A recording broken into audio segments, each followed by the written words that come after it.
Hey everybody, Joe Passion and Chain here. I have my friend on an interview coming up in a few moments. His name is David Kirkpatrick, and he is a speed reader. He has an inspiring story, and he explains why reading can get you leagues ahead of where you were before and leagues ahead of the competition in a lot of areas in life. This one is going to be a multi-purpose episode where he's going to talk about some tools you can use to incorporate information faster in your life and skip levels and run circles around everybody else and improve yourself. So I'm really excited about this one. He's a guy that I've gotten to know over the past few weeks, and he's very inspiring. Without further ado, David Kirkpatrick. So you read fast, I've heard. Yeah. And it's a huge thing for you to help people read in a more efficient manner and read more, retain more, and just do an awesome job building a skill of getting information from books. Where'd that come from? Yeah, where did that come from? I'd say I've been always fascinated with learning, and it wasn't always like that though. So when I was a kid, I don't always tell everyone this, but now I start to have to, because when you start a business, people want to understand your why and why I started. So I actually did flunk 5th grade, and something a lot of people don't know about me that I actually did come from childhood trauma, because like trauma messes up your brain. Like it's just like learning, go down the rock. So I remember I had to then share the same grade with my little brother. So every time during roll call, they'd say, "Oh, Kirkpatrick, my last name." It's like, "Oh, you guys are twins." They'd point, right? They'd see the roll call, and that would happen not only 5th grade, 6th grade, 7th grade, 8th grade, 9th grade. It was only then when we started to have separate classes, I started to get a break. But so from there, that when you have poor learning skills, that just drips into every other part of your life. You're just lower, not very confident. Everyone's ahead of you.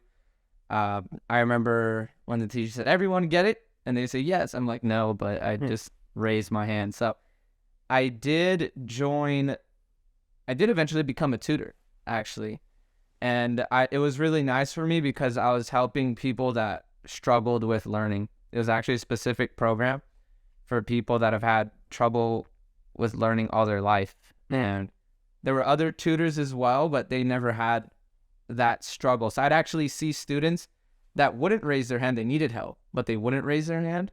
They're like heads down. Like they're like, I see them staring at the paper and it's blank and they're just like frozen. And like, I'd come over there and just like, because I'd see me there. So from there, even after college, I saw my friends get dream jobs with the same degree I had, which eventually, like, that forced me to accept that really I had no one else to blame but myself for my situation. And I did have to move in back with my parents, room with my little brother.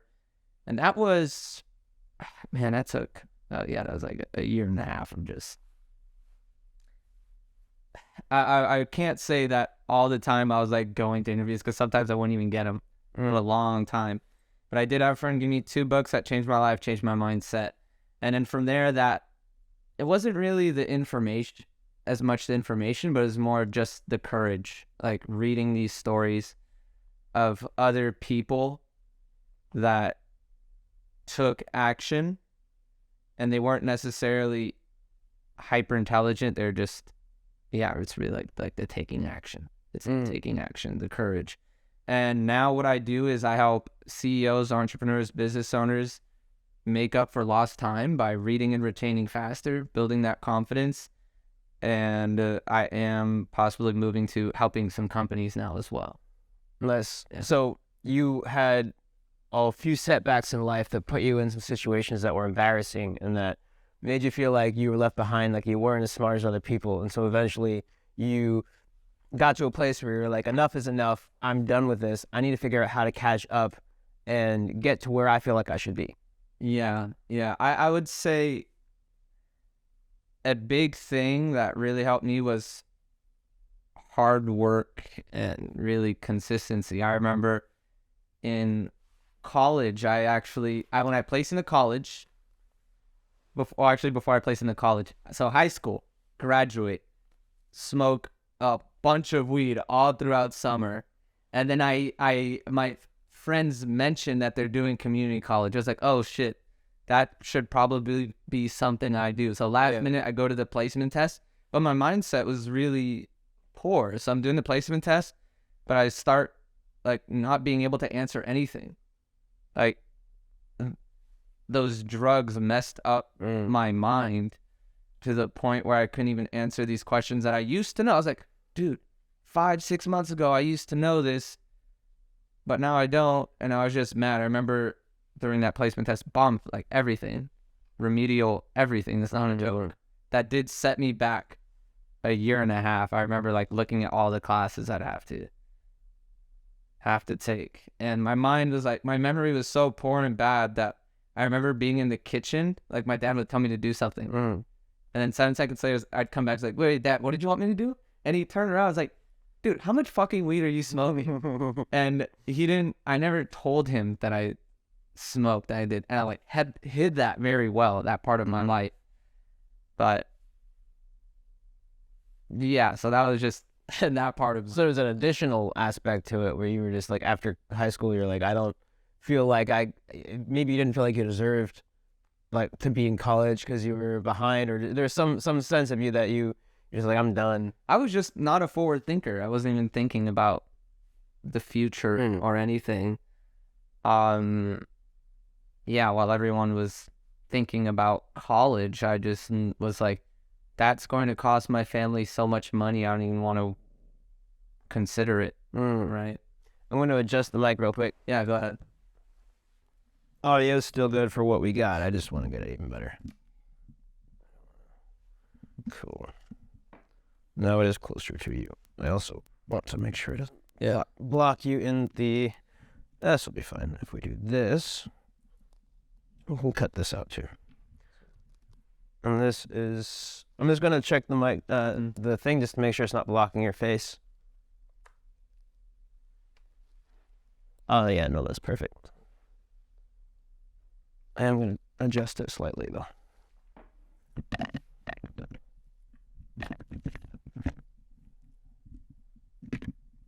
Like that. Yeah, and check it one more time.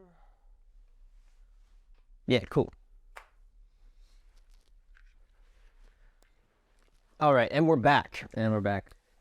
So you were going through high school, and wait, what you said? 5th grade was the grade that you had to redo. So you're going through 5th grade, the end of elementary school, middle school, and high school, and after high school, you just weren't thinking ahead, and you're just, well, I'm just gonna, and just thinking in the moment, not really thinking forward, and you essentially put yourself back a couple years. In addition to the years you've already been put back because you smoked weed and just didn't do anything, and then the last minute you're like, oh, I got to do community college, and then the placement test put you a few years behind because of you just smoked weed and you're like, I don't want to remember any of this. Yeah, and I wasn't thinking for myself. When I look back at it, it was my parents. I'll say, thank you, Mom. It was like, go to community college. And I let a lot of people do my thinking for me. Thankfully, yeah, I had my mom in that regard. That was good. But in other times, it didn't benefit me. Yeah,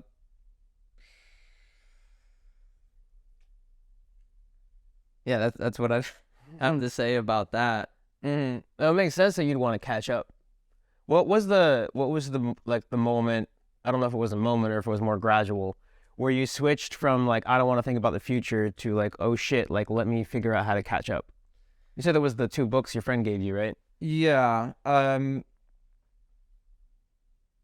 That was those 2 books was in regards to thinking, okay, entrepreneurship is something that might be possible, or being more excited for my future is something that could be. Because before I read those books, it was just like, oh, computer science, video games. I played video games.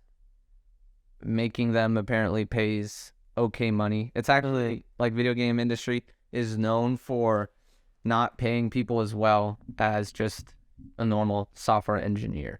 But part of it was like, oh, I think I can like this. But then it was just like, the typical, it's just like the career path. Yeah. So you're like, I think I could like this. And you're like, well, it can make some money, so I might as well go after and get it because, like, I'll at least enjoy myself. Yeah. And plus, I imagine, well, it is pretty, I was going to say, I imagine it's more artistic, but it is pretty technical. There's space for being artistic. You have to know your math well. And a math tutor definitely helped me there. So math was a thing that was easier for you. Only through repetition. Yeah. Math is just a language. That's what people break it down. It's a language, and a lot of people struggle with math. From what I've seen, like 90% of the people the students that I would help, because I've helped students from 4th grade, from college and beyond. I actually used to post on Craigslist because I noticed that I made more money posting on Craigslist than, or like referral based, than through school. School would pay me $15 an hour, $16 an hour, but I'd make $30 to $50 an hour. Oh, wow. Helping people. So when I look back at my past, here and there, I had snippets of entrepreneurship, as you'd say, but then I just like forget that was a thing. Like before that, I had a lemonade stand, and then in the winter. How old were you with the lemonade stand? Yeah, there are several different ages. Like I think like 10. Yeah. 10, 12 here and there. I learned that once I hired employees, that was gonna be a good thing. They're just the neighbor's kids, younger than me. Nice. But then when the ice cream man drove by, everyone wanted to be paid out, and I looked at my profits. I was like, "Screw this! I'm hiring my little sister." That's hilarious. Yeah. That's so funny. You're like, the ice cream man comes by. You're like, hey, give me my check now. Give me my paycheck. Oh my god! I need my popsicles. So, yeah, because then I didn't even consider. I was like, oh, cool. Like, we're so efficient. Like, I just stand here, give them leadership. But then it's like, I didn't even like think, oh, no, I'm gonna have to pay them, like stuff like that. So, yeah. And then winter comes along. No one wants lemonade, so then I do hot chocolate. Smart. And the ice cream truck's not coming by. Ice cream? No, yeah, no one wants ice cream. Yeah. So that way, if you just do hot chocolate in the winter and put a candy cane in there for an extra $1, make it peppermint. Yeah. And the good thing was, when you get, honestly, when you're doing that, what really brought in revenue was tips. Nice. Because it'd be like some old couple, and they're like, yeah, it's like, oh, that's adorable. This little child going to work, give them money. Yeah, that's adorable. I remember I was, I don't know, 9 or something, and I was bored one morning. It was Saturday. My family was sleeping in, and I woke up, and it was like 8 or 9, and it was like September, October. Halloween was coming up, and I just figured out how to make, you put glue in a mixture of borax and water, and it makes like a polymer. It makes like a gel. And I'm like, well, I'm going to make that, but I'm going to make it green. And so I mixed some like green food color. I actually took like some plants from the yard and like mushed them up to get some green liquid. And then I mixed that up with the borax solution and made this green goop. And I'm like, it's fake boogers for your costume. And then I went outside and like made like a table, and it was like fake boogers, and nobody came. Yeah, the fake booger market isn't as hot as the lemonade. Not as hot. No, fake boogers made by a kid that's like all slimy. It's not really what people want to buy in front of your house. I didn't know product market fit yet. Yeah. But it seems like you got that with the hot chocolate.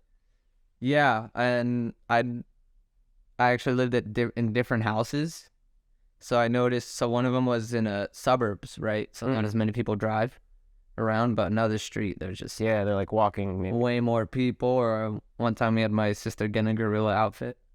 Do a what? Gorilla outfit. Oh wow, a gorilla outfit. So it was a really hot day. Attention. Yeah, so it was a really hot day actually. So people felt bad for her. So I was like, oh my gosh, that poor little girl. That's hilarious. Yeah, that's funny. Yeah, pretty funny. Well, you heard a little bit about my story and stuff. Yeah. Is it's okay if we hear more about you, Joan? And Sure. I mean, I want this interview to be like a highlighting of what you do. So okay. we'll ask more questions about you in a second, but I mean, might as well if you're curious. Yeah, because I know I'll be sending this to my friends as well, so we'd like to hear about what you do. Sure. Yeah, and for my viewers, I'll try to go skip over the stuff I've talked about a lot, or not skip over it, but go through it quickly and maybe dive a little deeper for you guys, and then we'll get back to what Kirkpatrick does now because it's kind of exciting. But yeah, so I had a bit of a chaotic upbringing and a very emotionally harmful, a very emotionally toxic childhood. My parents were not getting along for a lot of different reasons, and their relationship was very, very toxic, and eventually they divorced when I was 9, and it was, we moved from across the country, and my mom and my dad had a really bad divorce. If I remember correctly, my mom sued my dad. Well, Yeah, and talked to me and my brother. I remember her coaching me because there was like a counselor that was mediating the divorce. I remember her coaching me, telling me that I was supposed to tell him that I wanted to live with her. And so essentially, like, and I'm little, I didn't know what was going on, and I'll, like, well, mom wants me to say this, but I love my dad, and it really fucking screwed me up. And it got me to a point where when I was a teenager, late, into my early 20s, I protected myself from women.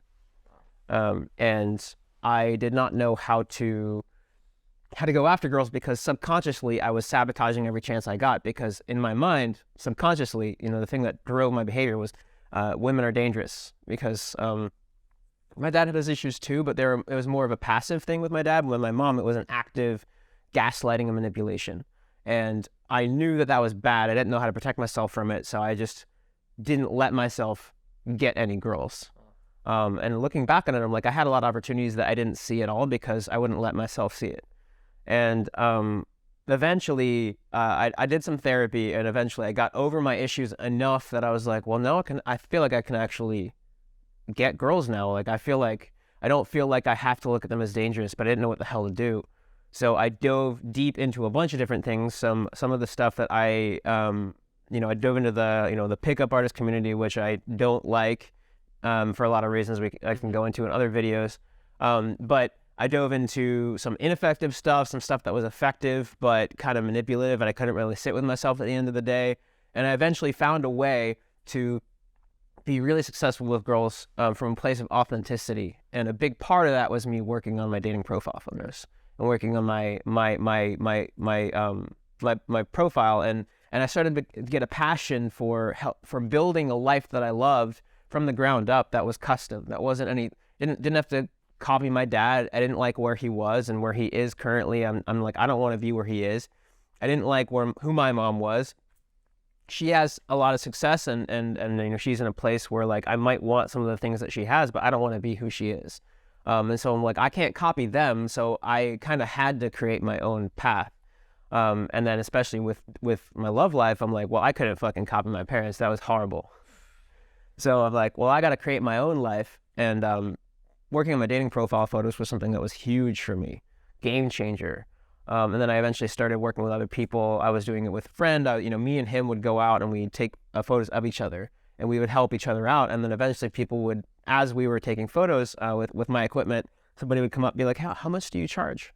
What are you doing here? Mm-hmm. And I'd start to get my first clients. And then that just spiraled and blew up. And, I'm charging about 20 times what I originally charged, but I'm giving like 30 times the value. So, yeah.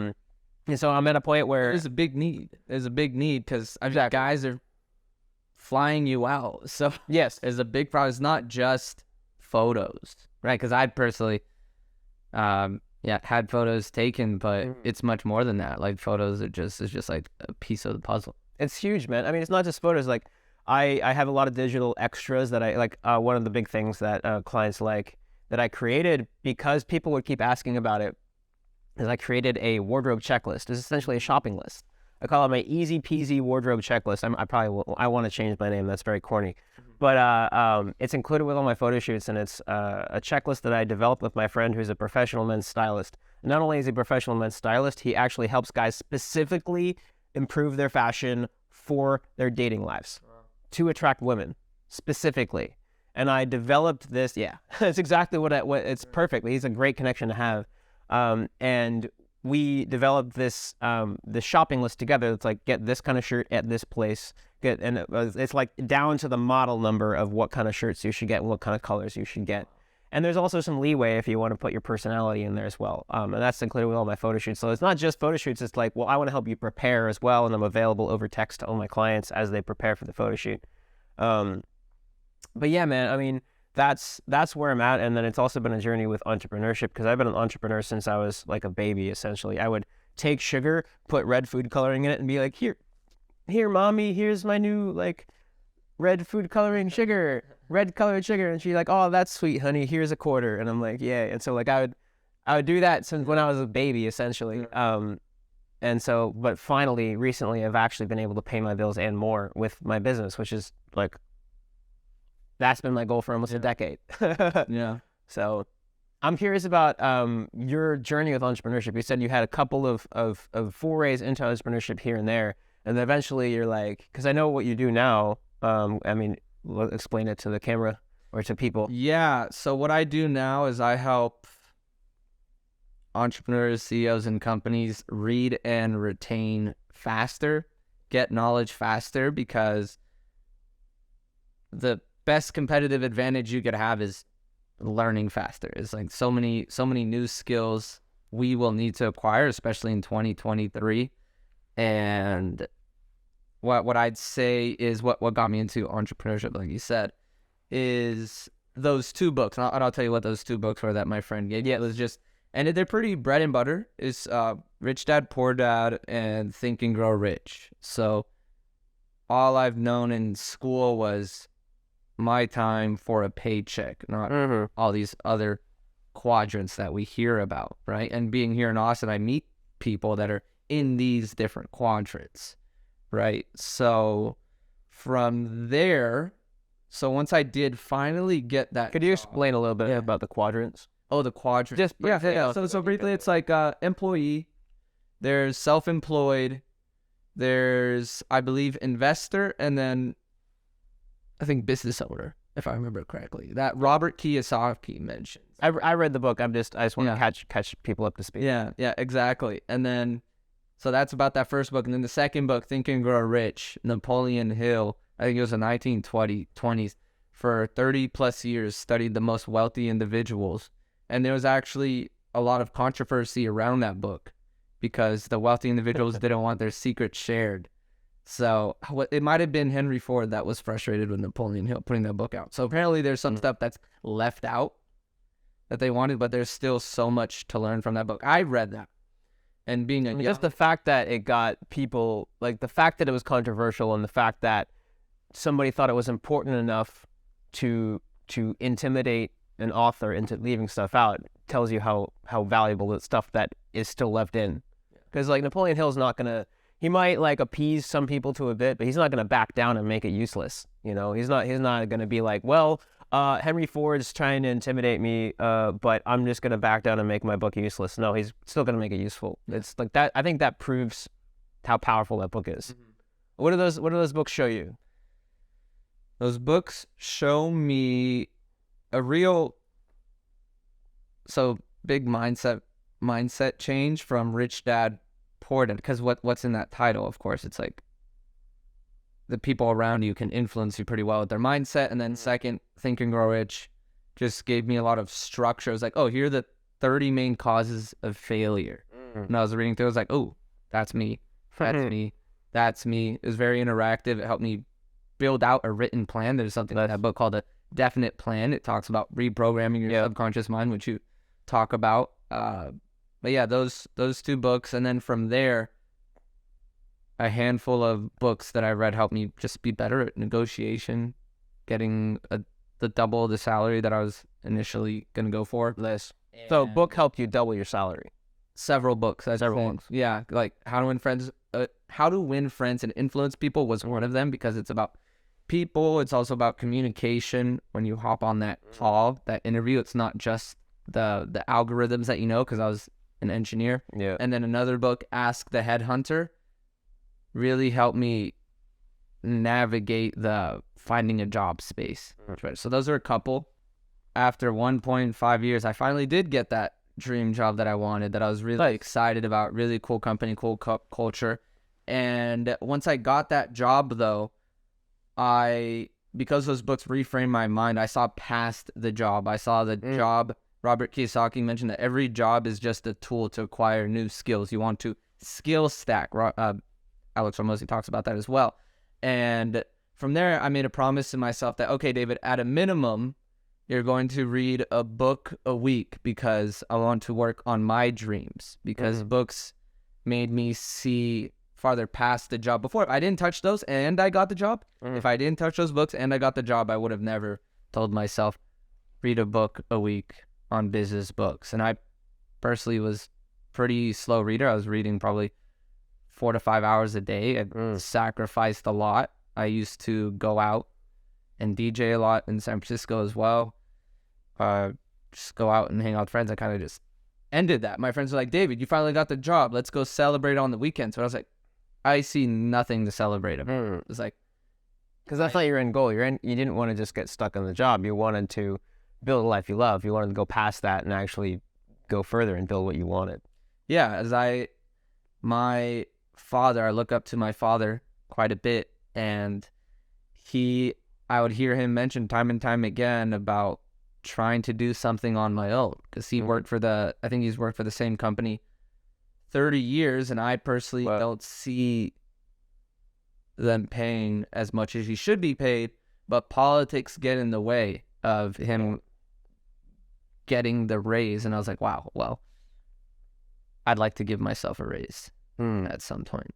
Yeah, just find a way to offer people a little more value, raise your prices, and then be like, yo, come at me, bro. Yeah, and my father, like during that time of me not being able to get a job, thanks to my father putting pressure on me, that did help me quite a bit. Of course, there was some, at one point I did leave the house in frustration, and we had arguments.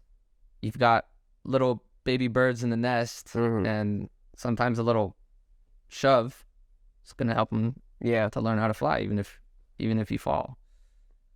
Yep, I've definitely been there. Definitely been there. I had to essentially shove myself out knowing that I was going to fall and not fly, which thankfully I did. I did fall, and then I was on the ground for a bit, and then I flew. But sometimes you need that. It's like if you're stuck in the nest too long, you won't get the skills to work on your own. I think that's a lot of the way that things work nowadays. Is I think people are too afraid, parents and just people in general are too afraid to hurt other people's feelings, and so they end up coddling other people or enabling other people to not grow.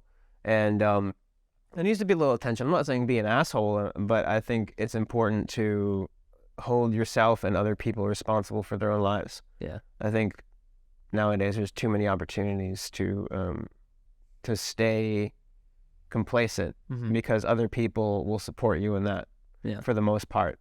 So that's one of the things about having your network be pushing you to succeed more. As if you have a meetup that we were both at yesterday, where you build a network around yourself of high value people. How have you found that to be?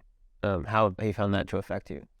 Yeah. So what Joe's talking about is the Entrepreneur Book Club social that I run every week here in Austin, and we had, I think last week, we had 30 people sign up, 15 people show up, the most we've ever seen. We hosted on the rooftop of the library. Beautiful view. Oh yeah, the river, gorgeous, and the city.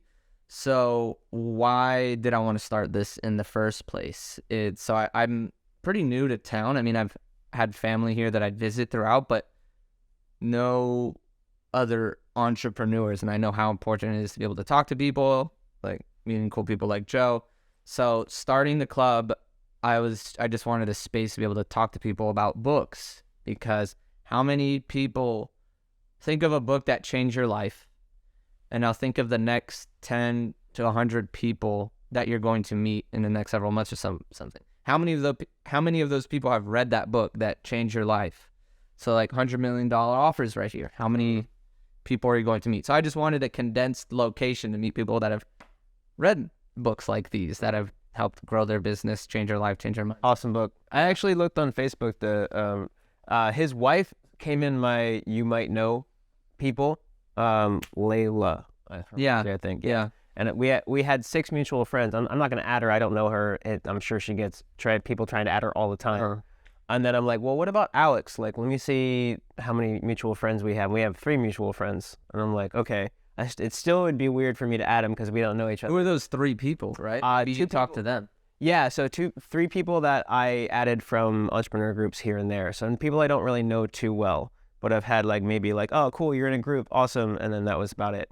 But I could fulfill relationships and try to get together. Or the best way I think would be because his whole thing is he wants to take people who are making $3 million and get them to making $100 million a year or something like that. And so if I built my company to make $3 million, that would be a surefire way to meet him. Yeah. And be like, yo, invest in me, help me make 10 million or 100 million or whatever as his end goal is. So I would say like if that would be a better motivation for me too. Because if I was just like, I'm just going to manipulate the social circle to try to get close to him, well, what value would I get out of that if I'm not actually applying his stuff? Like I can apply more than enough of his stuff right now. Like, what if I just got closer to his content and then use that to build my business and then get closer to him? That's better motivation for me too. It'd be more effective at actually changing my life than just weaseling my way into being like, hey, what up, Alex? Like, that's not helpful to me, Yeah, super cool stuff. And his catchline that he always says at the start, it's like, I'm Alex Formosi and I have nothing to sell. Yeah. Right? But because he's just giving out that value to get people, let's say, past product market fit and scale up to that price point that you're talking about right there, that revenue. That's a magical, I love his business model. It's like, I'm going to give free content out there that's going to get you to the point where now you're valuable to me. Like, yeah, his whole thing is like all this, we're doing a free advertisement for him, which is exactly why he does what he does. So it's very smart on his part because he actually gives value, but it's like, he wants to get people to where they earn $3 million with their business, because then they've screened themselves as people who are action takers and can apply things and can be good at business. And then also now they feel like they're indebted to him and they trust him. And so he'll take those people that are now at $3 million and be like, well, now let me invest in your business, get you to 100 million. I'll take 10% of your company, get you from 3 million to 100 million. You make a ton of money, I make a ton of money. And it's like a perfect onboarding process for that kind of client. So it's fucking brilliant on his part. Yeah. It's just a great win-win thing. Exactly. Yeah. And here's one. So I've written down so much from this book, and now it's like one thing I really like is what he says is like, make people an offer so good they would feel stupid saying no. Mm-hmm. So another thing that blew my mind was he said, he didn't say exactly this, but essentially if people don't pay, they don't pay attention, and you increase, people judge a lot of things based on its price point, right? So if you believe this is valued at a certain price, you just need to be able to market it better and sell it better. There's a website that could sell it properly. There's copy that could present it properly, right? So that book broke a lot of limiting beliefs that I had around, oh, okay, well, a lot of people struggle with that. It's like, oh, well, I know if they buy this $50 product, they'd make $10,000, right? But pricing it at $1,000, I don't want to like push that on people. That's Well, how sure are you that they would make $10,000? Because if you're not willing to do that, it's like, well, maybe there's a doubt in your mind. Yeah. Well, then how could you make your product be valuable enough to where it would get people that where you'd be like, sure, because that was one of the things in my business, because I'm like, when I just did the photo shoots, I'm like, well, most people are getting back to me saying that they're getting more matches, but I still feel weird about upping the price. Yeah. I still feel weird about like asking for more. So how could I make it feel to me like this product is more valuable? I think one of the things he said, rate your product from a 1 to a 10 scale. Oh no, this was somebody else, different book. This is one of my favorite books. Have you read Secrets of a Millionaire Mind? Oh, dude, you need to read that. That's a fucking amazing book. Secrets of a Millionaire Mind. He said one of the parts is he calls them wealth principles, and one of them is might be, I don't remember what exactly it's, it might be invest in yourself or invest in your product or something. But he said rate your product on from 1 to 10, and if it's not a 9 or a 10, make it a 9 or a 10. Do something to your product to make it a 9 or a 10, because you have to promote your. I think this is where the principle where wealthy people are comfortable promoting themselves. And part of the reason that you might not be comfortable promoting yourself is if you don't believe in your own product. Yep. And so he's like, honestly rate your product. If it's not a 9 or a 10, what would you do? What could you do to your product to make it a 9 or a 10? And that's why I add all these digital goodies. I just recorded a course and created a course where people now, when they get their photos, and if you're on my channel, you would know this already. I actually put a freebie for my course in the last video, but so you can check out what the course is about. But now I don't just get people their photos and we're like, okay, good luck. I'm like, well, I have experienced online dating. I've been with more girls than most guys will get in their lifetime from online dating and from in person. But like just in online dating, I've been with more girls than most guys will get within a lifetime. So, and not just casual things, like also more serious things. So like what I could teach people the principles, the mental principles to be able to be successful at online dating. So now it's not just here's your photos, goodbye. It's like, well, here's your photos, now let me guide you with how to actually turn that into matches, dates, girlfriends, etc. And so that made me like, oh, well, now my product's more valuable. You know, now I can charge more because I can give that certainty to people. I'm now, it's not just a photo shoot, it's also guidance afterwards. So that's a much more valuable product.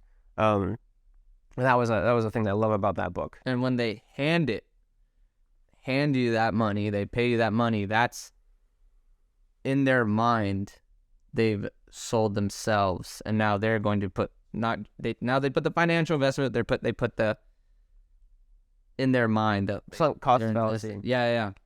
Every single time I've offered, so I don't offer discounts, except for Black Friday, where I offer a discount with a catch, which is you get a certain amount off, but you have to pay all up front instead of 2 payments. And the reason I do that is because I used to, when I first started out, I was less strict with discounts. I would offer more discounts. And without fail, every single time I offered a discount, the client would demand more things from me and then prepare less for the shoot and get less results. You get a different kind of client. Because it's another thing that book talks about is like, don't negotiate on price. Negotiate on value. It sounds like what you've done. Sounds like you've applied. It's like, okay, what's the value we could do? I think another thing he brings up is like, okay, well, if this offer that you have was 10 times the price, what would you offer? Now, can you keep that in your current offer? So now it's just that grand slam offer that he talks about. Yeah. It's like, that's one thing I've been struggling with is there are other dating profile photographers out there that offer a guarantee. He talks about guarantees, and I've been playing with the idea, but I can't in my right mind guarantee because there's more variables in the photos out there.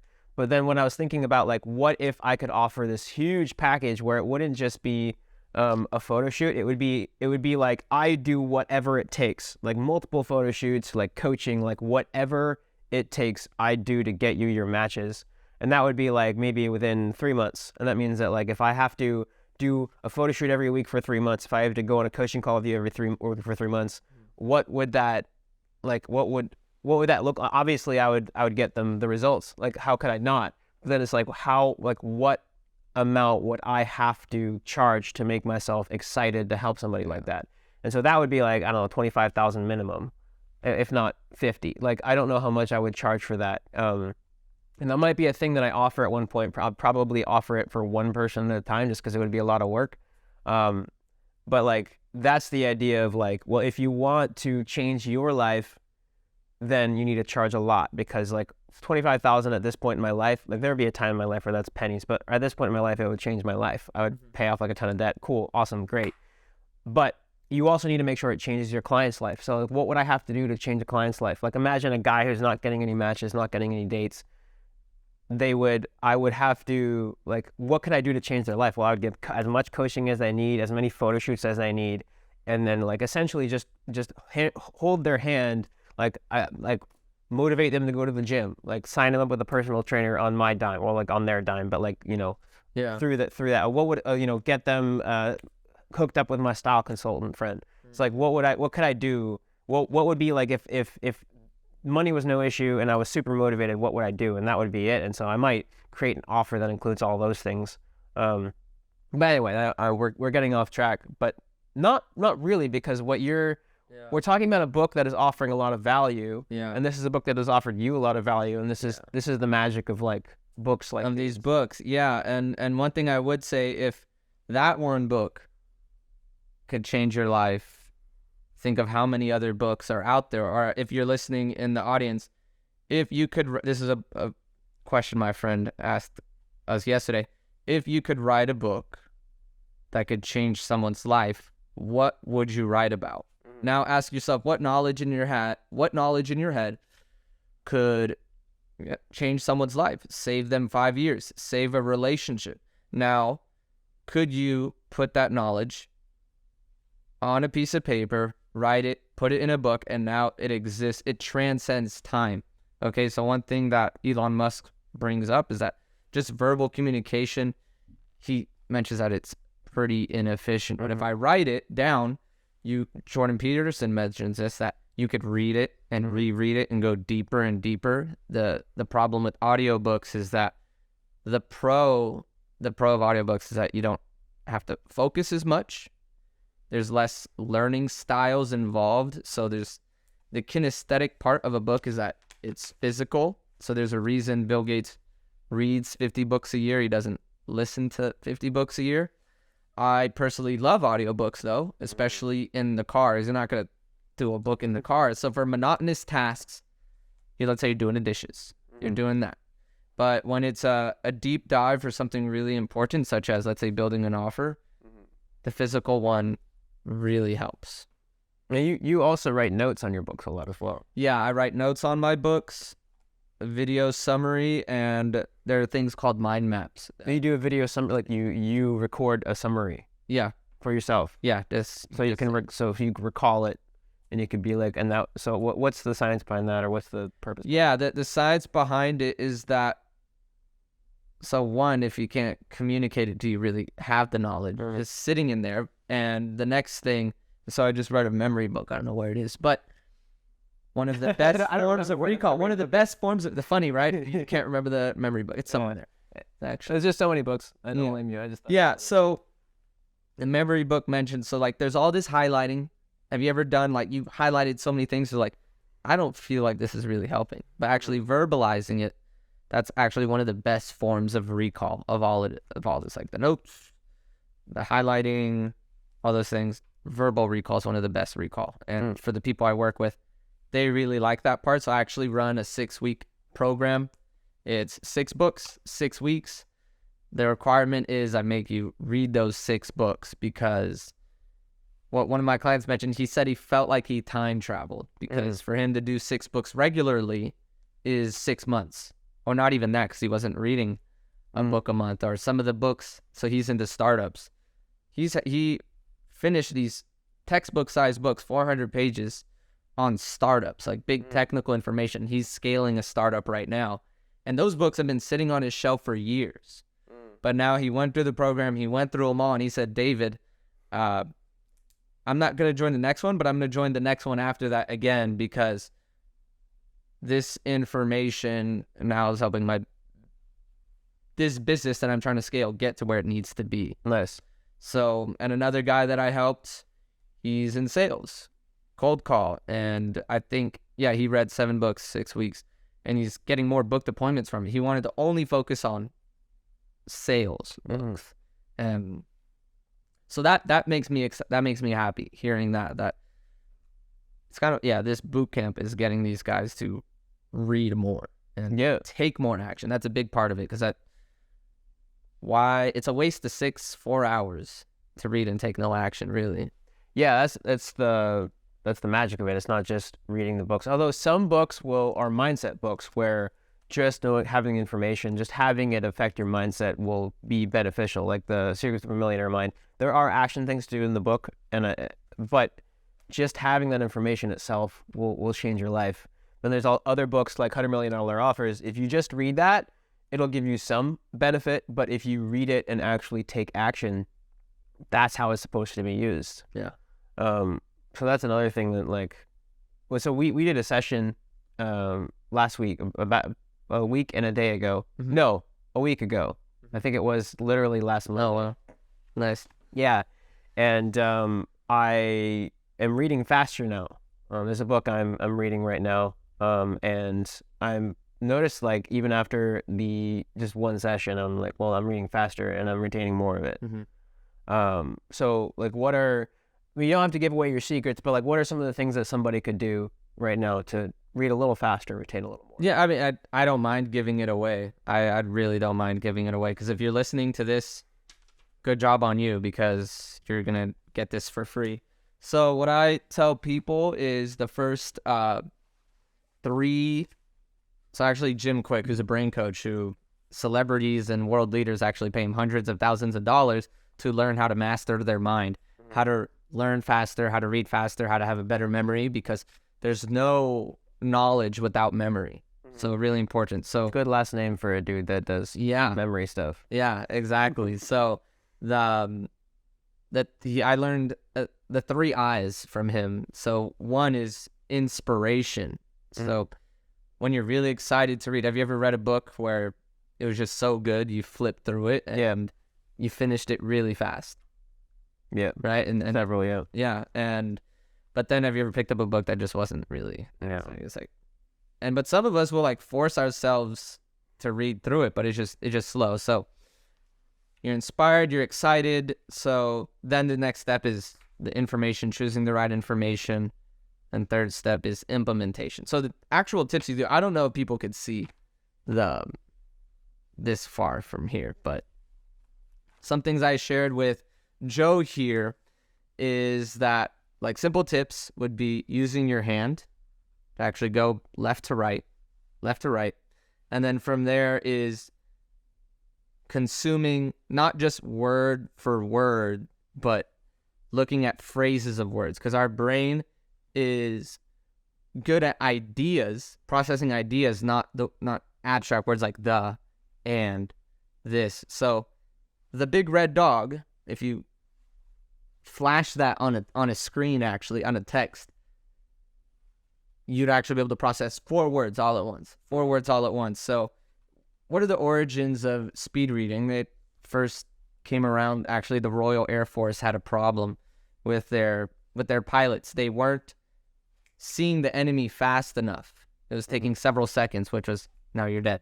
So they invented a tool called the Tachoscope, where they'd flash the images and make them smaller and smaller to train these pilots to be able to spot the enemy at the subconscious and unconscious level. So they just get it in a split second. So 1/500th of a second. And then they tried, okay, can we do this with words? So they'd flash 3 to 4 words at a time at 1/500th of a second. So if this doesn't make sense to you, you could just type it up speed reading tools, and it'll flash text at you, and you'd be surprised how fast you could read. Mm-hmm. And I do have tests on my Instagram page that people can click through, and people message me. It's David, I never knew I could actually read that fast. Yeah, there's one that I saw that was really cool. It was here's the normal reading speed, and then here's how fast an audiobook would be at 2x, and then, well, you're understanding this now, right? That's 2x that. And it's whoa, that's cool.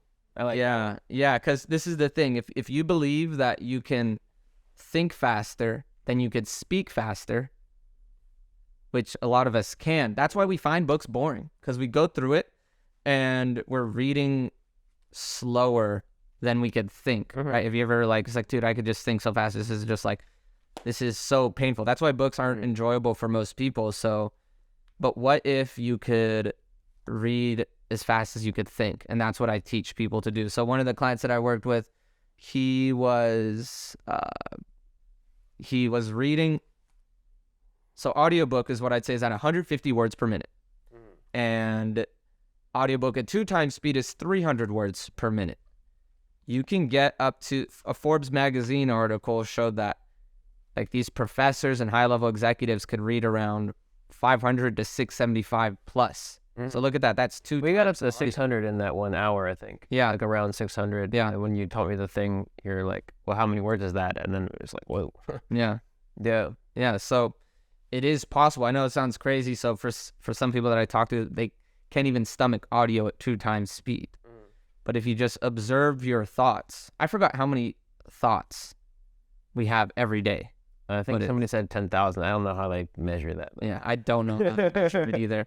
I don't know how they measure it either. But the one thing, so I use this analogy that reading is a lot like driving. So when you're driving, you're in traffic, what are you thinking about?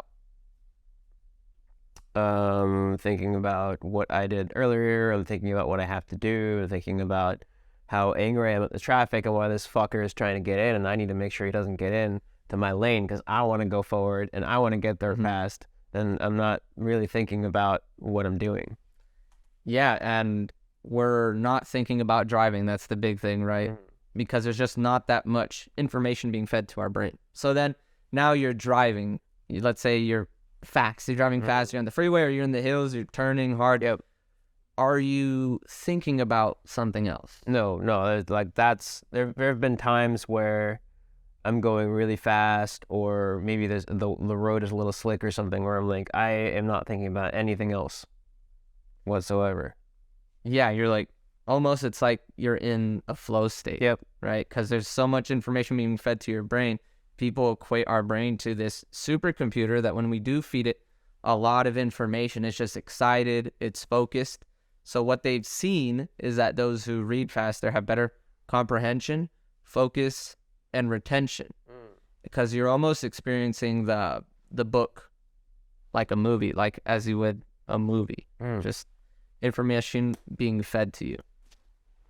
So that's an interesting thing for me as well, because when I think about, like, one of the concerns I think, well, I had before our session and other people have is like, well, if I read really, really, really fast, well, that will just overload my brain and I won't remember any of it. And I think it was Ty Lopez, he said something like, he was all about reading, like, put information in your mind faster and your mind will just, it'll catch up and you don't realize how much you can do.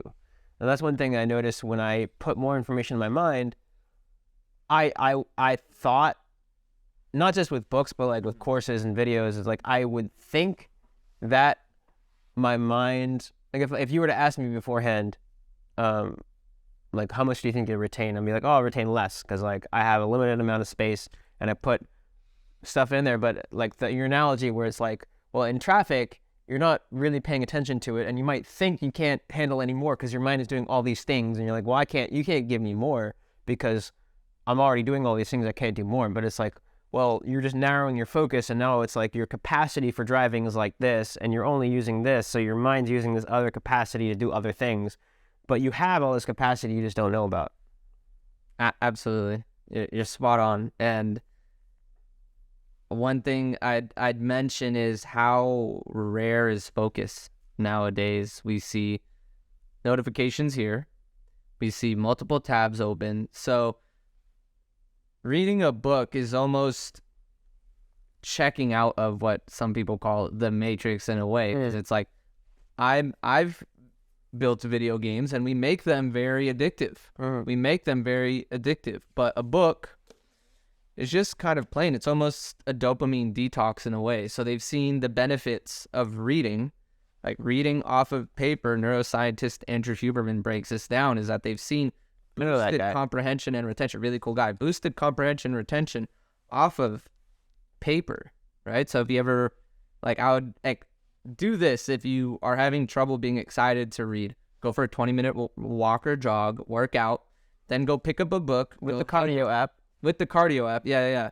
Go pick up a book, go read in your backyard in the sun, and you'd be amazed at what that does, because we boosted your brain. It's a little bit more active. And you could bring a snack too. It's just like really simple things you could do to boost that and hack it. So the brain benefits, what are some of the brain benefits people have seen? So boosted vocabulary, we could get into that. Better decisions, because knowledge builds up like compound interest. Now, that may not make much sense now, but let's say I pick up a book on dating, okay? You and I both pick up a book on dating. Let's say this is the same book. I read it, and I get a certain amount of information from it. Then Joe reads it, who has more knowledge on the space of dating. Who do you think gets more out of it? We both spent 4 hours reading this book. Who got more out of it? It could go who made more either way. Who made more actually, like, you have more to learn, so I'd imagine, like, in this hypothetical situation, so I'd imagine one way to interpret it would be you would learn more because there's more to learn. But when you said connections, well, I would be able to make more connections because I've already been thinking about it. And who could take more action too? So I don't know, because like when you're a beginner, you're able to do. You have a lot more options of what you can do. So but how many guys have watched those? Let's say a video or read a book. It's like, no, just go talk to girls and approach them. How many of them are actually going to do that? Right? No, but not many. Let's equate it to this. It's a physics. Unless you're really inspired. Yeah, exactly. If let's say it's a physics book now. You probably would understand the vocabulary of the dating space better than me, possibly, depending on the book. But I equate it to physics, right? Let's say you're a professor of 30 years, the physics book, you get more out of it. So what I'm saying here is that as the years go on, people understand it more. Yeah, year one, this is your amount of information. I've seen the graphs show this. Let's say this is how much time you spend learning every year. But as your knowledge builds exponential. Up, yeah, it's exponential. Okay. And Warren Buffett says this. He says, read 500 pages a day because knowledge builds up like compound interest. Crazy. And I'll tell you why he says that quote. But I believe compound interest is one of the 8th wonders of the world. And if you don't master it, it'll master you. It'll catch up to you. So the biggest thing I fear the most is I don't want to be 30 years down the line and look back and think, I feel like I could have learned more and I didn't capitalize on that. Well, there's another great quote that I'm sure you're aware of that I love. The best time to start is 20 years ago. The second best time to start is today. Yeah. I think you said that in a meeting to somebody. Did I? It sounds like something. Yeah. another book, maybe one of your short videos on TikTok. Yeah. Another one that I really like that I recently just posted about. It's by Jim Rohn, motivational speaker, amazing individual, passed away. A formal education will earn you a living. Self-education will earn you a fortune. Right. So that one really struck home for me. And one thing I didn't share with everybody here is that when I did do my full-time job, I ended up reading about 70 plus books in 12 months. So when people hear that, you might think that, oh, well, you can only learn so much in an amount of time, which just isn't true. If you look at the memory champions of the world, a lot of them can just memorize things at great rates. Now, here's another objection that people come to. They say, oh, well, they probably had just amazing genetic brains, which is also not true. So then Jim Quick had huge issues with his, like, he's a similar fashion to you in which he, I remember hearing an interview with him, he was way behind, and I think he might have had like a traumatic brain. Yeah, they called him coined the name the boy with the broken brain, and he had a lot of confidence issues with his learning. He was slow and behind, but there are also a lot of, and now he's doing amazing because the brain can do amazing things. He was inspired. He's definitely not genetic plus, and it could have even been the opposite. Yeah, and one thing that people might be blocking themselves with is thinking, oh, I just have a bad memory. You don't have a bad memory. You have an untrained memory. There are things that you could do. So I'll ask you this. Do you have issues with remembering a face to a name. Right? I feel like a lot of Sometimes people struggle with that. especially so people are more social. Like, they see a lot of people, meet a lot of people. Yeah, I definitely have that. However, there are politicians that could always remember a name to a face, and then 5 years later still remember, oh, the kid, how's your kid at the like soccer club? Yeah. And they must be 12 now, right? And that is very impressive, and being able to do that in business. So I'll tell you guys a technique if you want on how to remember a name to a face. And a guy that I met, so I probably met 30 different people last week, and one of the guys that I did this tip that I'm going to share with you, I remember his name. His name is Patrick, and I did this. So, and he actually knew the technique as well, so he did it to me. It was really interesting. So I said, okay, Patrick, I have a friend named Patrick, actually. So I'm going to picture you and my friend Patrick shirtless DJing because he's a DJ, and I'm going to picture it as a kind of an awkward scene, right? And then he laughed, and then he said, oh, okay, cool. I forgot what he did for me, but this is what you could do. You look at someone's face. Right. Let's say for Joe. It's like, Joe, what do you do? It's like, oh, dating profiles for men. You want to ask them what they do. If you can, try to find some emotional attachment to their name. And then another thing you could do is look at their face. What stands out with their face? For some of these guys, they say, oh, like a leprechaun jumping across the forehead, or maybe their eyebrows. Maybe you picture an airplane flying on it, but you need to add emotion. So for Joe, what would I do? I'd say, okay, I picture Joe with hair 10 times longer than it is now, and he's just this elegant pirate man model or something like that. And he's got something like that. So that's what Joe's something like. That's what I'd recommend for people to do. And then people notice that. Like, it's such a small little thing, but people are impressed with that. Like, how to win friends and influence people. One of the rules is there's no sweeter sound to someone's ear than their own name. Yeah, that's even if you just applied that from that book, that's one thing I've applied, and it's like, wow, like people just light up when you use their name. You just say their name. That's it. That's all you really need to do, and to give them like a huge liking to you. Like when I don't really know somebody, like there's one guy who apply a lot from that book. He probably didn't read it. Knowing him, he's not he's motivated, but he's not much of an action taker. He's a lot of negative beliefs, and he hasn't learned to get past those. But he accidentally is applying a lot from that book.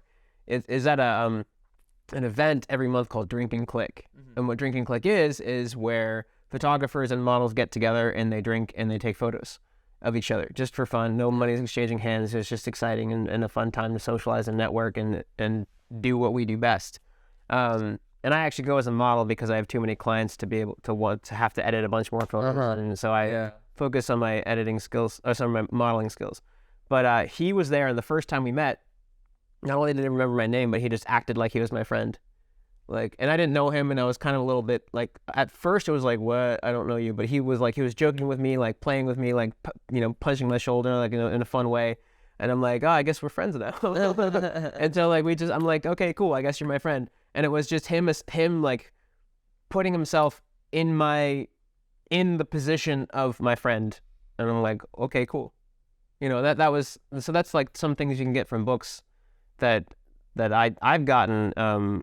It's I don't even like one of my faults is I don't credit mentally. I'm a little bit I'm very egotistical, and if I succeed, it's like, oh no, I did that myself, and I have a hard time crediting like my mentor, crediting a book that I read for the advice. It's easier for me to be like, I did that. It's my success, and it might be my success, but I got the knowledge from somewhere. But there's a lot of things that I get from books that I apply on an everyday basis. Like I can just imagine if I was reading like double the books. It's like, well, the books that have helped me now, like up to this point, they've helped me a lot. Yeah, and we really do stand on the shoulder of giants. Yeah. So many people that I've met that are like, they're very successful. They don't really talk about it. They're some of the most humble people that I meet, and you wouldn't know it actually. So like if we think about all the technology we're using now, all these things, if it just all disappeared and we had to reinvent the internet, would you be able to do it? You want the internet so bad, but would you be able to build it from the ground up? Where is all that information? In books, like that dense. Think about it. There's no YouTube tutorial or audio book on how to rebuild the internet. It's probably scattered all throughout all these books, and we'd have to go hit the book. So if society did collapse, right, what would probably still stand?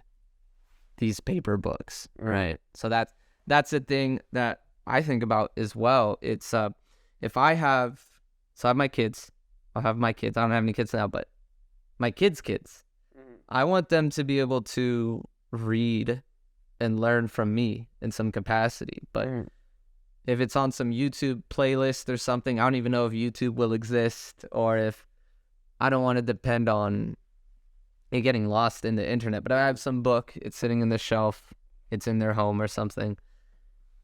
I'd like to at least leave that opportunity for them. And that's what I think about. Cool. Yeah. So you help people read and retain more information faster. What kind of how does that look? You said something about a 6-week boot camp. Yeah. So what that boot camp does, and what I saw, what was missing, because I read my first book that I read on speed reading was Remember Everything You Read by Evelyn Wood, and I saw, okay, some of these tips work, but there were so many unanswered questions, so I ended up reading like 10 more on the topic. And then from there I was like, okay, well, I feel like there's so much missing to this puzzle. Big part of it was action and accountability and actually implementing it. So there's the learning piece, learning faster piece, but if you're presented in a situation, let's keep it similar to yours. Let's say there's a girl, you want to talk to more girls, right? You always see that girl at the grocery store. You read the dating book, and now when you walk by her, did your behavior change? Did you talk to her? If you didn't talk to her in the same environment, but you have this information, you didn't leverage it, then nothing happened. You didn't learn anything. So one thing that I've noticed, which is why I have a program where you're actually with a coach, you're with me and another group of hungry entrepreneurs and founders and CEOs, that accountability portion makes it so you can't escape the growth that you want. Because how many times it's inevitable. Like someone's like not only texting you, I set up like automated text messaging, and it's on the leaderboard too. So every week, like it says, oh, Mike, we see that you didn't do your pages, but everyone else did. And then not only is it pages, it's we ask you, okay, well, tell us what you read and what did you take action on? So I have 3 pillars that my program is built upon. It's 1, clarity.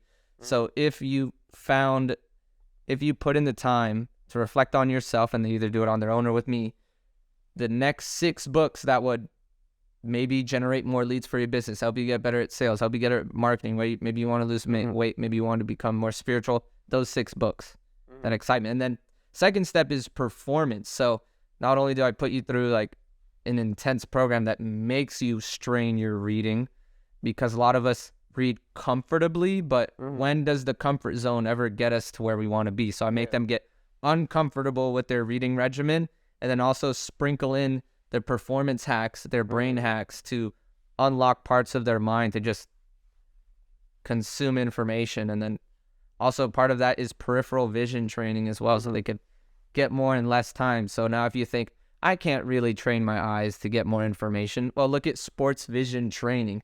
Steph Curry and all these people in the NBA train their vision to absorb more information, because if you have more information, you win, especially on the court. I love basketball, by the way. So when you train your vision, it's not this. This is the lens. The processing is right here on the back of your head for vision. And I think over 60% of our brain is actually committed to visual processing, actually. So that's fascinating. And then that last step, 3, because I told you 3 pillars, is that accountability portion. So our brain is built to be comfortable, right? Think about our ancestors. So with growth, with entrepreneurship, when you're uncomfortable, when you're making that call, you're getting a new hire, that pain, that's usually a good sign, right? But if we're staying in what we know, if we stay with what we know, we're not going to get anywhere. So that's why the action and accountability Not only do I ask them, it's like, okay, what action are you going to take? And then I ask them, well, would you already have done that action anyway without this accountability? What new action are you going to take? I like that question. That's something I've never seen before. I actually had a guy on a few weeks ago who I pay to keep me accountable every day. He's a project manager, and he's essentially treating my goals like his project, like as if I was working for him for a company. He's like, well, here's our project, and our project is my goals. And so we talked about how fucking powerful external accountability is. It's fascinating, dude. It's so amazing. Like, it's weird for me that I am. So I'm such a freedom-oriented person. I hate working for other people, but I'm so much better at getting a lot done when I'm working for somebody else. So it's like whenever I do, because there have been times where I've done a job for brief periods of time for extra money or whatever. Maybe in the past when business wasn't working as much as it was, and I noticed I was so productive, and so like external accountability for your goals, I found, is a cheat code, because like I don't know if this is universal, but it's for a lot of people that I know, it's easier for me to do something for you than it is for me to do something for me. Even me as a freedom-loving entrepreneur who hates working for other people, it's easy for me to do something for you, and it's harder for me to do something for me. And because if I'm the only one who knows what I have to do, then I could just cheat myself out of it, you know? Yeah, and now what that sounds like the perfect mix of those two things that you just said. It's now when you're working for yourself, but someone knows about your goals, like you said, that guy, then that accelerates it. And I personally paid for coaches, I still do, that hold me accountable, and it's that extra thing. It's like, you might think, it's like, I don't need that little text of someone to tell me what to do. I could do it on my own. Can you? One, that's arrogance. Two, how many times have you set a goal for yourself, but then you just whispered in your head, you never wrote it down, you never told anyone, and then it fell through, and then you had no pressure, you had no repercussion. Yeah, it's like, whatever, it must not have mattered anyway. But what if it did? You're just rationalizing to yourself that it didn't matter. And so many times I had a weak call come up with a group of guys, entrepreneurs, that knew my goals, and then I missed them, and then they told me, what's going on, dude? Like, what is this? Like, you said this, you made this promise to yourself, and now you fell through. And that was etched here. That was emotion is what helps us get there, and that's why we do it. And then the next time, it never happened again. For sure. We've got to go through that. Yeah, no, that hurt is important. That's what it teaches us. Yeah. So you have a YouTube channel, you have a pretty awesome Instagram with some reels that I fucking love. They're entertaining. And you also have your 6-week bootcamp. How just lay it out. How do people contact you? Yeah, so you can follow me on Instagram. It's at David Reads Fast. Very, very simple. Follow me. I'm going to be posting more speed reading tests if you're curious about the real capacity your brain has for processing words. And from there, it's like, can you hit 200 words per minute, 400, 500, 600, 700? I'm going to come out with a new series that actually flashes multiple words at you and things like that, and see what you guys could do. Nice. And yeah, YouTube, I think it's also David Reads Fast. We'll see. But David Kirkpatrick, but we could post that. Yeah, I'll put it in this. So it'll be all in the description of this. So yeah, and then that boot camp, that program, I think I forgot how many. Let's see. It's going to be a good group. It's going to be a good group of some founders and entrepreneurs, mix of guys and girls. So it's going to be cool. It's exciting. Yeah. And if they wanted to get in on that, would they just DM you on Instagram? Or? Yeah, just DM me on Instagram. I could send you the details. That's starting actually next week. So you might have to just join the wait list for the next program. I'm getting people to hop on the wait list for the next one too. Nice. Exciting. Well, thanks for watching. Feel free to follow him. I definitely do. I look at his content all the time. So respect. Awesome. Thank you, Joe. Yeah, thank you. I need a shit. Go ahead. Good. Yeah, bathroom is nice and clean. Ready. Nice. Thank you.